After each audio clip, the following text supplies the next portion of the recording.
turimo tuganira igikombe cy'isi amatsinda atandatu tumaze kuyahigika tuyashyira ku ruhande. Amatsinda atatu ya mbere twayaganiriyeho mu kiganiro cya mbere, bwo ngubwo cyaragucitse ni kuri The Fly TV show, wasubira inyuma gato kakireba. Twaganiriye mu kiganiro cya mbere ku itsinda rya mbere n'irya kabiri n'irya kane, kuko niho harimo abakiri igikombe cy'isi. Dufata n'ikiganiro cya kabiri tuganira ku yandi matsinda yarakurikiyeho, ubwo n'itsinda rya gatatu, irya gatanu n'irya gatandatu. Uyu munsi dufite amatsinda atatu, nabwo n'itsinda rya karindwi, itsinda rya munani n'itsinda rya cyenda. Ndabona harimo uburyohe bukomeye cyane kuri aya matsinda, ariko mbanze nakira umuntu ugiye kudusesengurira. Gadi, wiriwe neza? Ubiyeta dufite kamera noneho nari kubakira. Ariko se umeze neza, wiriwe neza? Nukuri ko Imana ndashima Imana. Nese kucyunsetse. Inakoze. Twakwakiriye, uraryohewe. Kuri The Fly mumeze neza. Na Anthony umeze neza, wiriwe? Nanjye niriwe meze neza cyane. Iyi ni episode ya gatatu tugiye gukora ku gikombe cy'isi cya 2026. Yego, ubwo ni itsinda rya karindwi kugera kuri rya cyenda. Uri tayari se twanzike abantu ko badutegereje? Ariko nagira iki kibazo jewe. Iri tsinda rya karindwi mu gikombe cy'isi ririmo amakipe agera kuri 4. Ndavuga Ububiligi, nkavuga ikipe yagarariye umugabane wa Afrika yitwa Egypt cyangwa se Misiri. By the way, Misiri ni nayo kipe ikomoka ku butaka bwa Afrika yitabiriye igikombe cy'isi mbere y'andi makipe mu 1934. Irashaje, yari edisiyo ya kabiri ya mondial nyuma yo muri 30. Isaziye muri ibi bintu. Iran irahari, New Zealand nayo irahari, n'amakipe 4 ari muri iki gikombe cy'isi. Turahera ku ikipe y'igihugu y'Ububiligi. Ababiligi nabo bagize generation ya zabugwera 2014, 2018, 2022, ariko iyi generation muri mondial cyakora nka 2018 bageze kimwe cya kabiri, ariko umukino wa nyuma biranga, ntabwo barahagera no mu buzima bwabo bwose. Ababiligi tubyemere iyi generation yabo ivemo gutyo gusa, nta ero nta mondial. Ni ikipe y'igihugu y'Ububiligi ubona igiye muri mondial ifite izihe ngufu kuri iyi nshuro muri 2026. Muri iri tsinda rero, iri tsinda Ababiligi ngiye kuyobora bazariyobora, ariko Ababiligi bagize Golden Generation ya Eden Hazard, Torgan Hazard,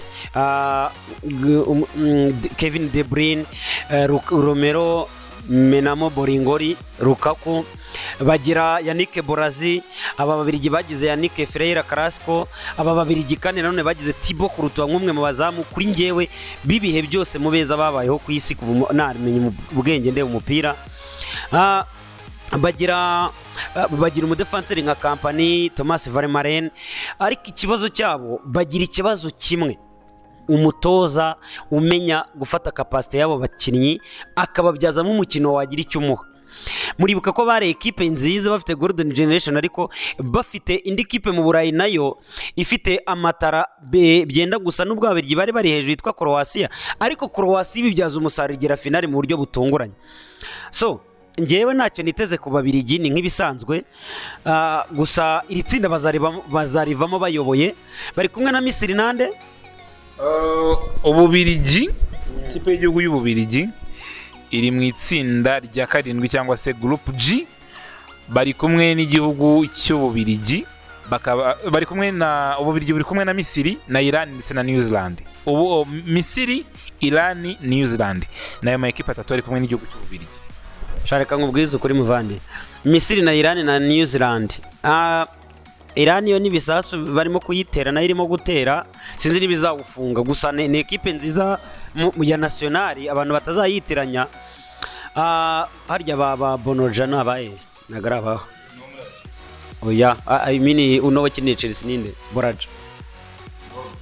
No nagaruwaho. So Misiri nka equipe imaze iminsi, Ububiligi ni ku mwanya wa mbere muri ratsinda, izindi zizikamatamo imwivamo, ariko Misiri ndayiha amahirwe. Misiri urayiha amahirwe ubwo ngubwo muri iri tsinda, rimwe mu matsinda agendeka rwose, itsinda ridakanganye. Reka twiganire kuri ikipe ya hano muri Afrika, Egypt, abahungu bo kwa Farao, abahungu bo kwa Mohamed Salah na ba Omar Marmoush. Wabitegaho iki ikipe y'igihugu ya Misiri muri iri tsinda? Bari kumwe n'Ububiligi, New Zealand ndetse na Iran. aba baduhagarariye mu majyaruguru ya Afurika b'abanyamisiri turabitegaho iki? byibura Mohamed Salah mu myaka ye arimo gukura ntacyo yahaye nasiyonari gifatika, usibye imikino myinshi n'ibitego byinshi ariko bitagira trophy. Ku banyafurika twamajije kwambara umwambaro umeze nk'uw'abafana bo mu Rwanda, numva ngo bageze mu matsinda ngo twagitwaye. Ntiyumve ko kugera mu matsinda ntagitware yeshuwe, ahubwo yagakoresha uko ashoboye akagitwara. Natwe rero mu makipe yacu y'ibihugu tekereza ko Maroc igera muri kimwe cya kabiri tukavuza impundu umugabane ngo wahagarariwe. Misiri nka ekipe ifite El Shaarawy mu izamu urimo gusaza, ugashyira Mohamed Salah ntekereza ko ari cyo gikombe cy'isi cye cya nyuma ku bwanjye, ugashyiraho abakinnyi bose bari kumwe. Misiri ubundi ikomera mu ki? Misiri ikomera iyo shampiyona bikomeye irimo gutwara muri Afurika. Niba ekipe ya Zamalek na Al Ahly zikomeye, Misiri bikomeye icya Afurika yagitwara. Mu Burayi sinyizi kure, ariko wenda Mohamed Salah ibyishimo nk'uko bakwita King Pharaoh, nk'umukinnyi mwiza ku bwanjye nemera, wumva ukomoka ku mugabane umwe mu bakomoka ku mugabane wa Afurika ariko ukomoka ku butaka bwa Misiri, wakinye ku rwego ruriho nivo kurusha abandi banyamisiri bose aho baciye hose ku isi. For me niko njye mbibara, ba Abutereka ntago mbabara, mbara Mohamed Salah umuntu ufite Premier League ebyiri, Champions League, umwe mu bakinnyi beza babayeho muri Premier League. Watora 11 wamushyiramo ntiyagutera amabuye, byibura ntiwahetse Misiri ngo ihe igikombe cy'isi ayimini cya Afurika. Gerageza ihe kuyikure mu matsinda, ntive muri mwitsinda rimeze gutyo ngo iviremo mu matsinda, uyigeze muri kimwe cya 8, nibiba ngombwa uyigeze muri kimwe cya 4. Turagushimira Mohamed Salah, urabugeje Misiri ahantu hakomeye cyane. Ubwo ni nako ikipe y'igihugu ya Misiri imaze agiye kwitabira mondial ku nshuro ya 4. Ubwa mbere ni muri 34 n'ikipe ya mbere ku butaka bwa Afurika yitabira igikombe cy'isi, twabigarutseho. Yaviriyemo muri round of 16, yarenze amatsinda, niho kure yageze. Nyuma yaho byaragoranye muri 90 mu Butaliyani, yaviriyemo mu matsinda. Mu Burusiya 2018 iviramo mu matsinda, isubiye muri mondial ku nshuro ya 4. Iyo ni ikipe y'igihugu ya Misiri. Nuko nguko bimeze n'itsinda rya 7 dusojeho. Ububirigi, Misiri, Irani nta byinshi, New Zealand nayo nta byinshi twayivugaho. Reka twambuke ku itsinda rya 8 cyangwa se Group H. Ni itsinda ryo ririmo ikipe imwe muzahabwa amahirwe menshi. Ni itsinda ririmo ikipe y'igihugu ya Espagne, Cape Verde n'ubwa mbere yitabiriye, ikomoka iwacu muri Afurika. Saudi Arabia, igihugu bavuga muri iyi myaka 4 kimwe mu bitopinze cyane yaba shampiyona yabo na equipe nationale. Saudi Arabia ni kimwe mu bihugu bicuruje bivuzwe cyane umupira w'amaguru guhera muri Qatar kugera n'uyu munsi wa none. Bari kumwe ndetse n'ikipe y'igihugu ya Uruguay yitabiriye yakiriye mondial bwa mbere muri 30 bakanayitwara. Espagne, Cape Verde, Saudi Arabia na Uruguay. Reka duhere ku gihugu cya Espagne. Iri tsinda ni Espagne, Cape Verde na Uruguay, indi ni iyihe? Saudi Arabia. Hewe birakomeye muri ubu buryo. Ni itsinda ryiza mu buryo bumwe cyangwa ubundi. Ni itsinda rihagarariwe n'imigabane yose y'isi. Cape Verde muri Afurika, Espagne mu Burayi, Uruguay muri Amerika Latine ndetse na Saudi Arabia muri Aziya. Ntibinagutangaza rero rimwe mu matsinda azarebwa kurusha ayandi. Reka mere ku ikipe y'igihugu ya Espagne. Umutoza wayo bamaranye igihe kuva ku myaka 17 batoza De La Fuentes. Ni umwe mu batoza berekanye ko ni umutoza mwiza, atwaye igikombe cy'Uburayi, atsinze Abongereza finale, kurwaruka rw'abana batoya. Ni ekipe iri sude, idakomeye kuri elema, ikomeye ku buryo bw'imikinire yayo. Uburyo bw'umukino w'uyu mutoza De La Fuentes nibwo bukomeye, ariko bidakuraho ko afite na elema. Afite mwizamu afite Simon nayo Simon, akagira Garcia ndetse na Raya niba nibeshye. Uwabanzamo wese muri abo bazamu twese turemeranya ko bafite ibyo barushanwa. Umwe afite experience muri national kubarusha ariwe Unai Simon, undi akaba umuzamu mwiza muri current form. None ahanga wavuga ngo ari muri 2 cyangwa se 3. David Raya ku isi none ahanga sinzi niba wamujya kuri oya ntabwo namujya kure. Undi akaba nawe muzamu umwe mu beza batoya ku isi Garcia ufatira Barca, ariko nkagira ikibazo kimwe, iki gikombe cy'isi na za Champions League iyo udafite defense birakugora. Iyi ni ekipe reka mpere mu izamu ndahavuze, ku ruhande rw'iburyo yajyanayo Pedro Porro ntawayinenga, Dani Carvajal sinzi niba baramuhamagaye ntabwo bamuhamagaye, ujyanyeho Pedro Porro yahakina nta kibazo, n'undi asanzwe akina. Ku ruhande rw'ibumoso rwayo nta nimero 3 ngewe nze bafite umusipanyoro uri ku rwego bafite Cucurella yakina. Umutima wa defense ariho rero biguraniye buriya umuntu ujya imbere y'umuzamu, abantu bajya imbere y'umuzamu bafite Kubarsi, uwakubwira ngo babiri baba defenseri bazabanzamo mu ikipe y'igihugu Espagne ni bande, ku buryo tuvuge ngo bahuye n'ikipe y'Ubufaransa iba yisize urusenda mu ikipe mu irushanwa, bahuye na Argentine ifite Messi, bahuye na Portugal ari nacyo yabatsindishe finali, kuko Portugal ntabwo yabarushije umupira yabonye wagiye mu izamu. Ukavuga ngo aba bantu Kubarsi ni umwana, nicyo gikombe cy'isi agiye gukina, sibyo ari umutitire indiscutable. Undi wa mwasosiyaho ntari ku rwego rwakina mu makipe 10 meza mu Burayi. Nimero 6 yabo muri City biranze witwa Rodrigo Cascante, we yakorerwa mu ngata na Zubimendi, turabyemera aho nta kibazo. Bakagira Fabian Ruiz, bakagira Pedri, bakagira iyo ugeze aho ngaho barakungahaye. Bakagira uruhande ruriho Lamine Yamal, 11 yabo yabafashaga ubwumvikane kombinezo bakoraga witwa Lamine Yamal, akagira Pedri mu mugongo we, bakagira uyu mwana Neko William. Ubu none hatuvugana sinzi niba bamubara mu bakinnyi bakina ku ruhande rw'ibumoso beza, kuko iyi season ntago ahari complete. Icyo ni ikindi kibazo. Agiye gushaka nimero 11, afite ba Ayazabare, afite ba Mereno beza, ariko ni ekipe kuri ngewe yasubiye inyuma uko yakiniye igikombe cy'Uburayi. Ari n'abadefenseri yari ifite, ngaho ni Inigo Martinez yagiye kuri championnat 29 ku isi muri Saudi Arabia, ngaho Renormand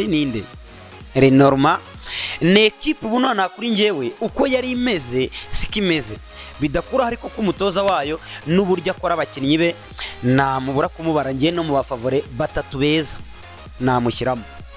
Iyo ni imwe muri iryo tsinda kuri nge mbona ko ishingiye ku mukino n'umutoza n'abakinnyi bamenyeranye na Rezeremi ifite yagera kure. Finali igezeyo ntabwo yantungura.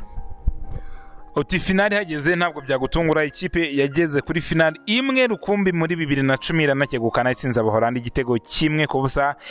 Iri tsinda ririmo indi ekipe ifite ibikombe by'isi inshuro 2 muri 30 no muri 50 ni Irigwe uyu munsi yo ifite ngufu ki ziyinjiza muri iki gikombe cy'isi kiri mu mpeshyi mu minsi mike cyane uhereye uyu munsi turi kuganira ibi ngibi. Irigwe yo nta ngufu ifite, ni ya ekipe nayo igenda ivuga ngo reka tugende mu makipe 8 nidukora ikintu kizima ntabwo tuviramo mu matsinda.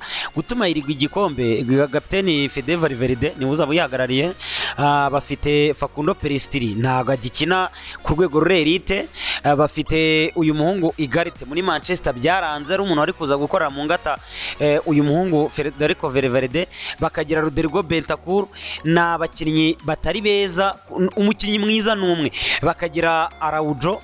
Urumva ko ni ekipe isanzwe no gutwara izina nka Irigwe ifite ibikombe 2 yanagitangire ifite ako gahigo.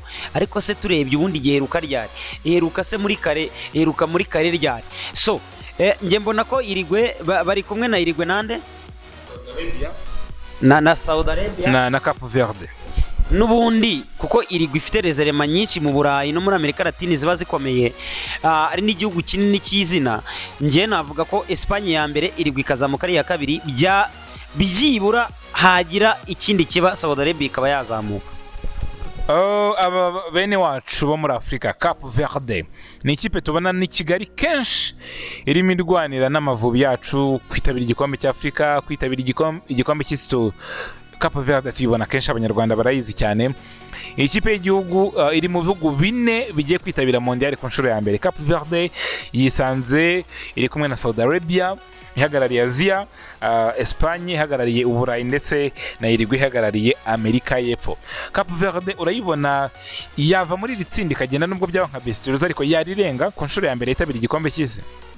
ariko sha Cape Verde ni ekipe nziza muri Afurika, ni ekipe ikinisha abakinnyi bakina mu Bufaransa benshi na za Portugal, banakoresha igiportige, ariko kuvuga ngo ni ekipe iri buze ikajya mu itsinda ry'ikipe nka Uruguay nayo idakunda gusiba mu gikombe cy'isi, iraza kuri Espagne, imwe mu ikipe yoboye Uburayi yayobora no ku isi, ukambwira ngo iraza zijya imbere izamuke. Harimo Scotland, ni ekipe nziza yo mu Bwongereza, yo muri UK, ifite abakinnyi nka Scott McTominay, ukambwira ngo wenda igize amahirwe ikintu yakora muri iri tsinda nuko yashaka inota rimwe, naryo sinzi ngo yarikora kuri Scotland cyangwa Saudi Arabia, ariko kuri reserve ifite ku mikinire yayo ku ma ekipe bagiye guhura yarivariza na Scotland nayo ikigiye ari nka ari ubwa mbere kuko ntikimenyereye, na Saudi Arabia ntiyakoraho.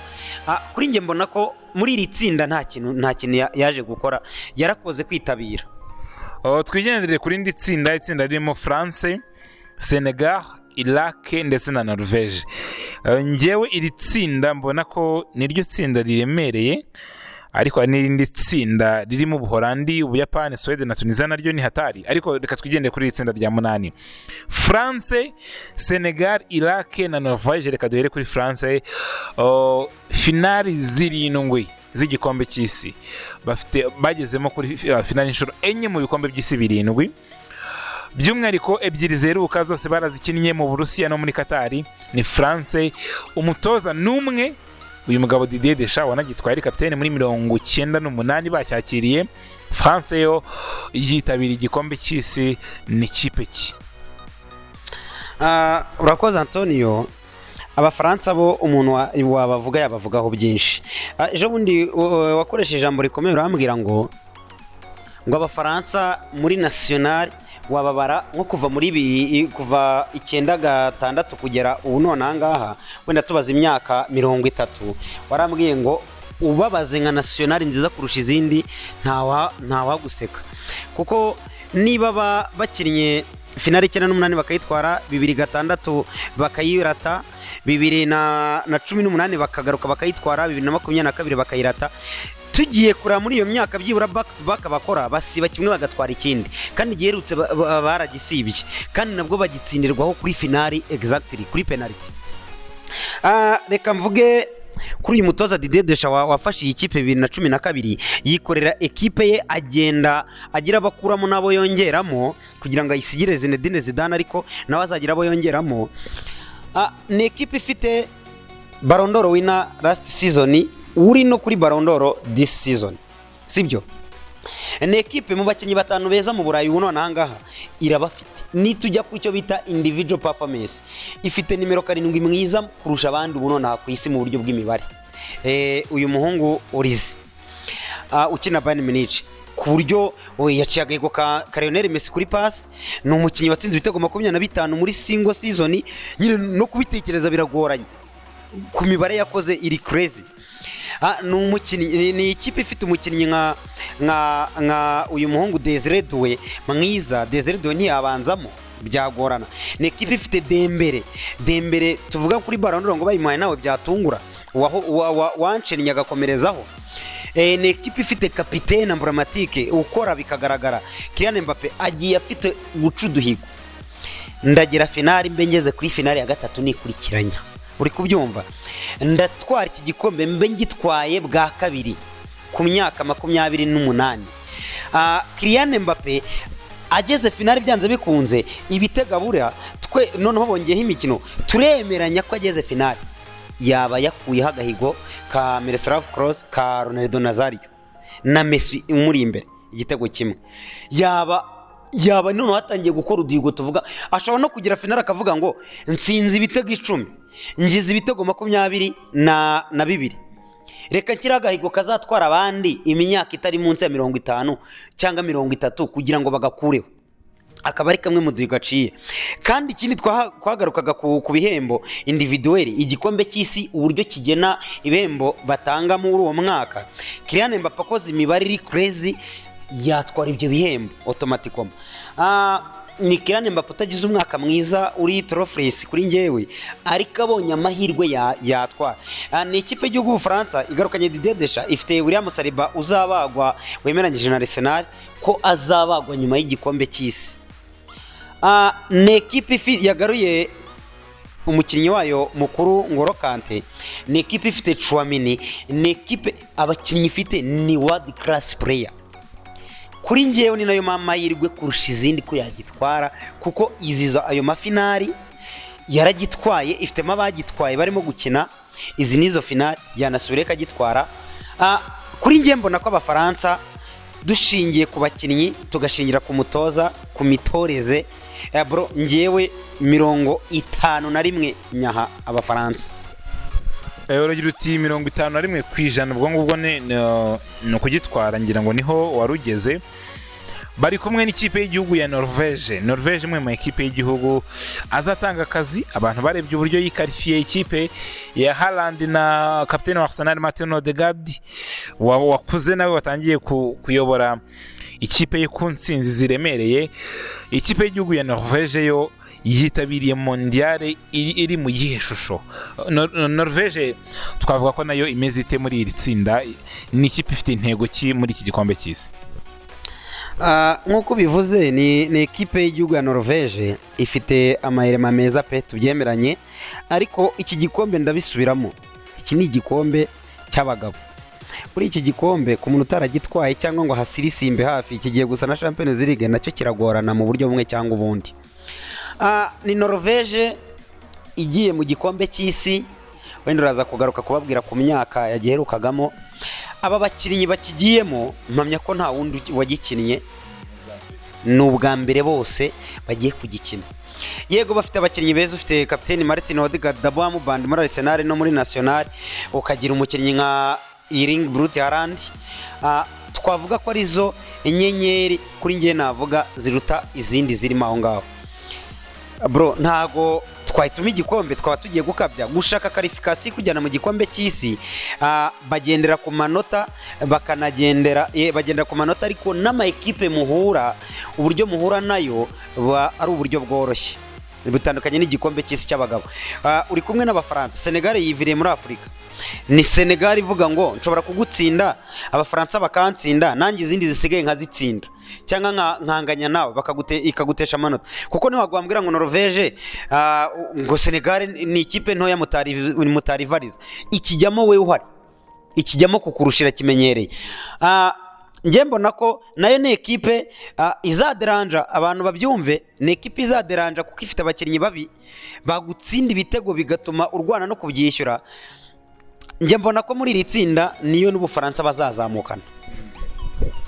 Ahubwo Norway ikipe y'igihugu ya Norvège iri kwitabira igikombe cy'isi ku nshuro ya 4, inshuro ya mbere ni muri 38.